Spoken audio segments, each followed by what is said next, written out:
What's up, guys and gals? It's Mizuna, and welcome back to another Minecraft video. Today, I present to you the updated version of my Endergenic Generator tutorial for Minecraft version 1.12.2. We're currently in the Feed the Beast Revelation mod pack, same mod pack as I'm using on my Let's Play. And today, we're going to teach you how to build this sucker. By the end of this video, you should understand how it works, how to build it, and that's what you should understand. How it works and how to build it. And yeah, you should be left with a design that works really, really well and is completely stable across logins, chunk unloads, reloads, on servers, single player, whatever you want. Whatever you want, it'll work. So, let's get started with a little bit of a materials list. I will try and remember to post this in the description as well. You are going to need some way to get the power out of the Endergenic generators. I am using advanced power cells from RF Tools. These are really cool. They can be linked even multi-dimensionally between each other into a quote-unquote multi-block. So this advanced power cell is actually linked to all of the ones over there, and that's how I'm getting energy out. I'm feeding it into a draconic energy core just so that I can see how much RF per tick it makes. Here is a machine infuser. I used this to infuse the the Endergenic generators, rather, so that you can see the full efficiency once they're totally infused. I will touch on the difference between infused and not infused in the video. So, yes, you're going to need some way to get the power out. You are going to need 1 timer, 1 transmitter, 12 receivers, all set to the same channel as the transmitter, 23 sequencers, 23, that's correct, 23 sequencers, 11 Endergenic generators, 1 Pearl Injector, 2 Ender monitors, and some way to transfer redstone signals. Some way that includes multiple channels would be really helpful. You could, in theory, do it without it. It just makes it so much easier. I am using redstone wire from Immersive Engineering. It does have multiple channels, input and output. So, that's fantastic. So, how is this actually set up? The Pearl Injector fires into this Endergenic generator here.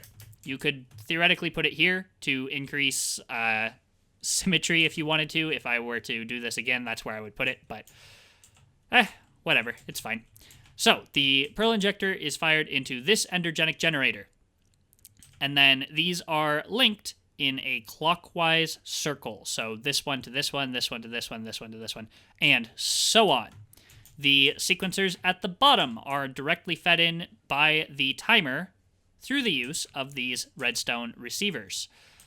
These are going to control the start sequence. So this will be what allows you to get the Pearl one full loop without, one full efficient loop, which is what the rest of it is based on.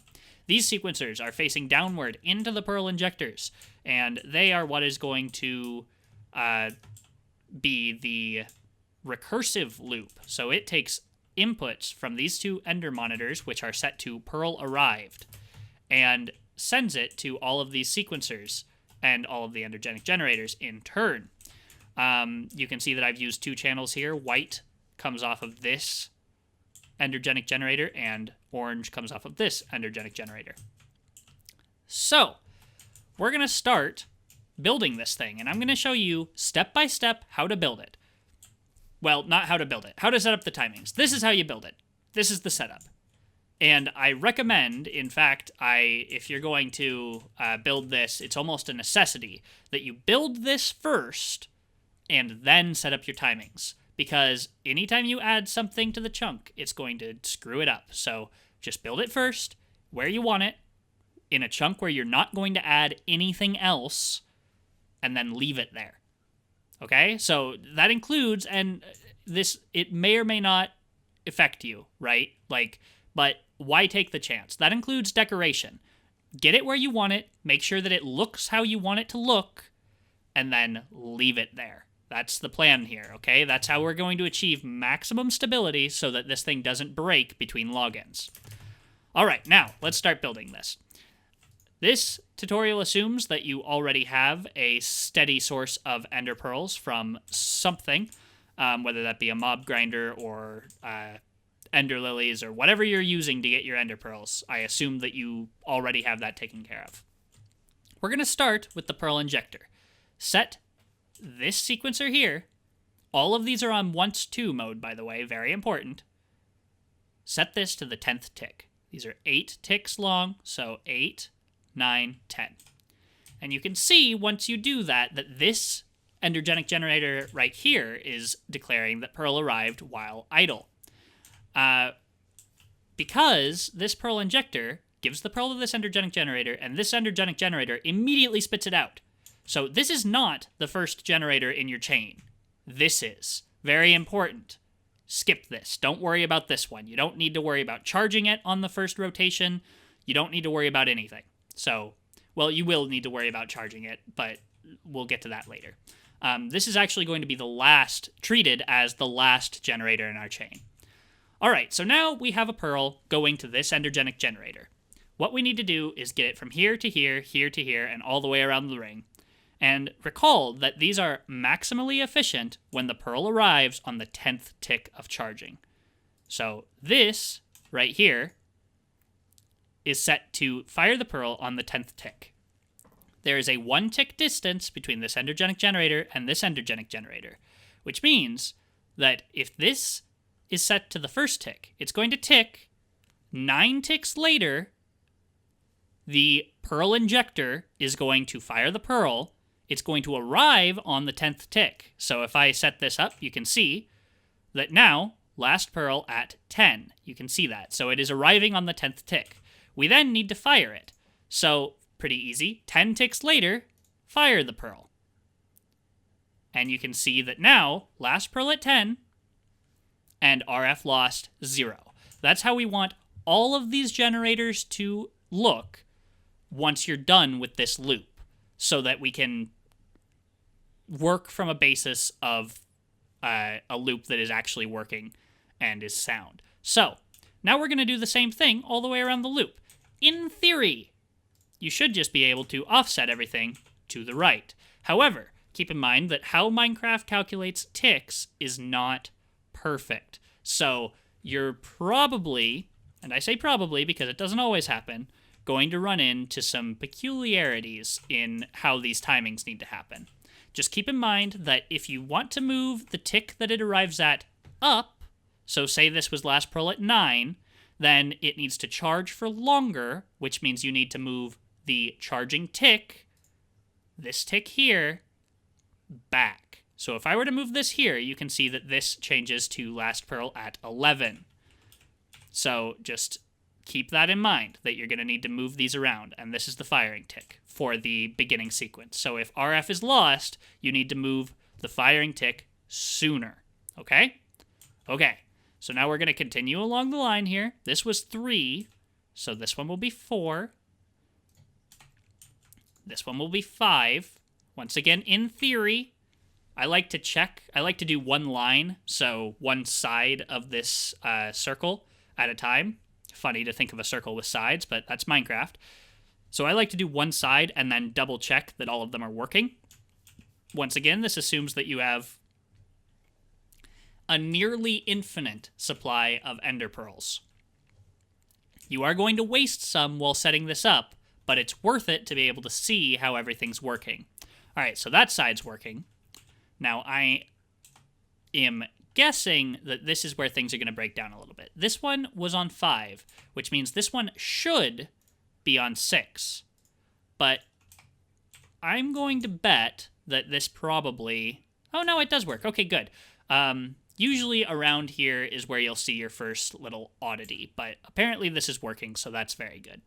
So, this one was at 6, which means this one should be at 7. You're probably getting the point now. This one should be at 8. And remember that that second tick comes 10 ticks later.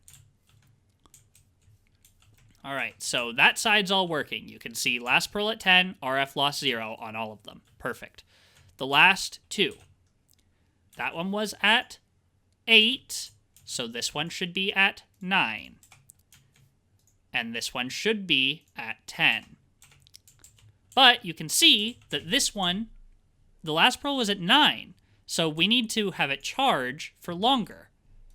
And it was losing RF, which means we need it to fire earlier. So, as you can see, there's a little bit of strangeness going on with this. Okay, so now we have all of these set up, and now this is the last, remember, this is the last generator in our sequence, not the first. So it should follow this one. This one is at 10, so this one should be at 11, which makes sense, right? There are 11 generators. So, once you have this set up, you can see that this one is actually receiving the pearl at tick 11, which is not what we want. We need it to charge for less time, so we're going to put that charging tick here. And actually, on this last generator, only set the charging tick. You don't need to set the firing tick, because we're going to take care of that with the recursive loop. So, once you're done with this first loop, and we're still going to be working on this startup sequence, by the way, but this first loop of it's important. Just get it to this point first. Once you're done with this first loop, it should look like this. The 1st through the 10th should all show last pearl at 10, RF loss 0. The 11th, which is intuitively the first one in the sequence, but it is the 11th, last pearl at 10, and it should be losing some RF. Now, what we're going to do is start to set up our recursive loop.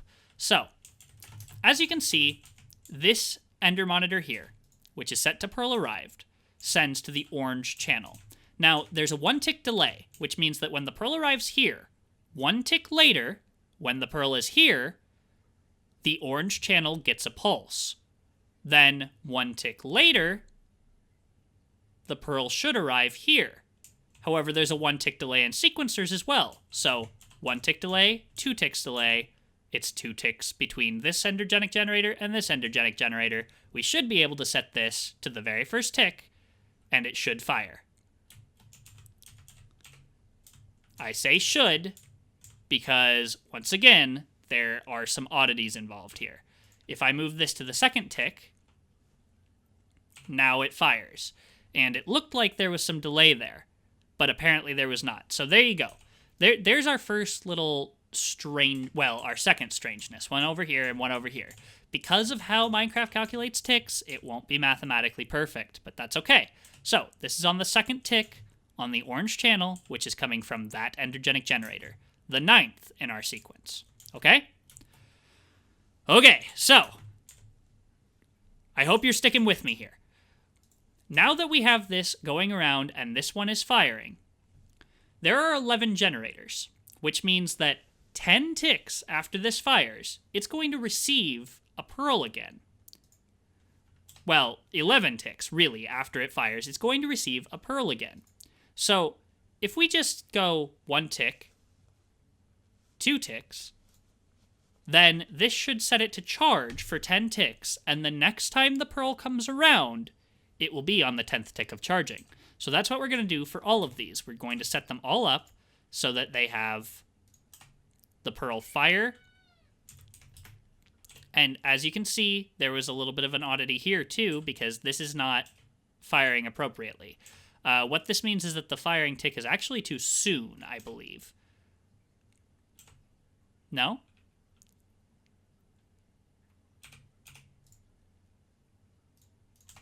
Too late? Interesting. Oh, I remember. Okay, so this is one of the strange things about this build here, is that because of how the timings work out, we actually can't get the second loop recursive.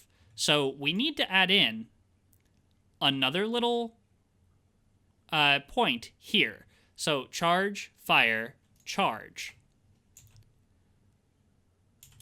And what you can see is that the pearl should be arriving at 10, which it is.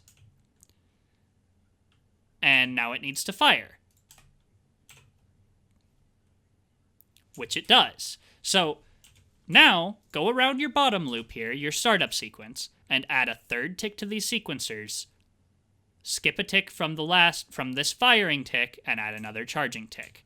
And if you do that, you should see that you'll get most of the way around the circle once you add in your recursive ticks. There is going to be one or two different generators. I can't recall off the top of my head, but there are going to be some differences here. And remember, your mileage may vary. You could end up with a slightly different setup than me simply because I just can't predict how this is going to work for you. Depending on where you build this and in what order you put blocks down, your timings are going to be slightly different. So, once again, I like to do one line at a time and then check. So you can see that this here is now last pearl at 10, but it is losing RF, which means that we actually need to fire earlier here. Luckily, this is the firing tick, the first tick, so we can just move these back by one, and we should see that it's now RF lost 0. So that's our first line done for the second loop. Perfect. Let's move on to the second line here. We're going to assume that it's going to be just one tick offset from this and put this to 4 and 6. However, it could be different, as I've said many, many times. And it looks like it is slightly different. As you can see, RF is being lost, which means we need to offset this backwards by 1. All right. So now 3, I assume 4.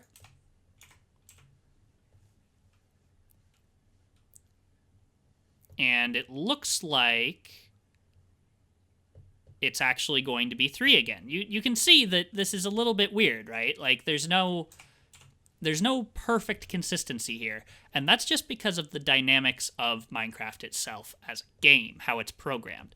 However, we are making progress here. So 3, once again, I assume 4. And if you really want to blow your mind, you'll stay to the end of this video and you will see that there's some very strange things that happen. That was my mistake. I should be seeing 0. Yep. There's going to be some very strange things happening soon here. Very soon. So, this is 4. Now I'm going to put it at 5. 6... 7, and we're going to check. This is how I usually build them, is I do it one line at a time, and then check. All right, so you can see that this last one is not correct. So, because I am a derp. There you go. That looks right. You get a feel for it. So there you go. That's our second loop all the way to here. Now we just need to set this one up. That one's 7, so this one's 8. Nope, not like that, like this. There you go, and this one should be 9. That was a random pearl discard, I believe. Yep. Oh, and now we have full loop. Now, as you can see, it's not quite right. The last pearl is arriving at 2. This is because, well, I'm not quite sure why this is, to be honest. Like, I have a vague impression of why it is, but basically our charging tick and our firing tick are reversed. So we just need to change that, and you can see that now, last pearl at 10, RF lost 0. And it looks like this one also needs to be fixed. So, like I said, if you really want to blow your mind, see what happens next. It's very weird. It's very weird. However, once you get the hang of it, it's not hard to fix. All right, so all 3 of these are at 2, so I'm going to assume that I need to change all 3 of these.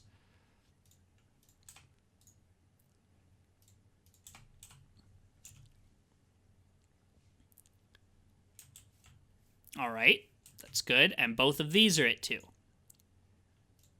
Now, I happen to know for a fact that this one here is going to be different than all of them. And how it's going to be different is like this. No? Was I wrong? No, I was not wrong. I didn't think so. So the reason that is because this is kind of like the first in the recursive line, even though it's getting its input from this one. But anyway, there's a little bit of strangeness there, as I've said. However, as you can see, it now loops, and it never breaks, and there are some random pearl discards, but that's to be expected. And we should see that up here at our Draconic Energy Core, we're making 70,000 RF per tick when it's running.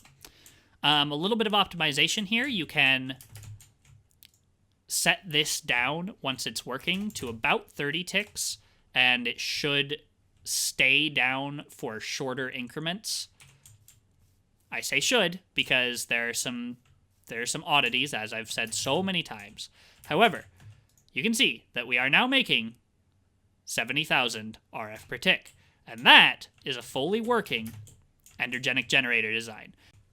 Alright, so I wasn't satisfied without at least giving you guys an estimation. I put 16 pearls in here after resetting all of this, just 16 of them, and we ended up with 230 million RF. That's 14 million RF per Ender Pearl at 70,000 RF per tick. Compare that to an Ender Pearl and an Ender Generator from Extra Utilities. 64,000 RF at 40 RF a tick. You can see, obviously, if you want to generate power with Ender Pearls, this is your only option, really. That thing sucks in comparison to this. Like, just not even a question. So, this has been fun. This has been enlightening, I hope, for some of you. I hope that you enjoyed yourselves, and I hope that you learned a lot. I hope that this design really helps you out. If you have any questions for me, put them down there in the comments section. I'm more than happy to help out. Subscribe for future content. Leave a like on this video if it helped you in any way. This is Mizuna, signing off. I hope I see you next time. Bye, guys.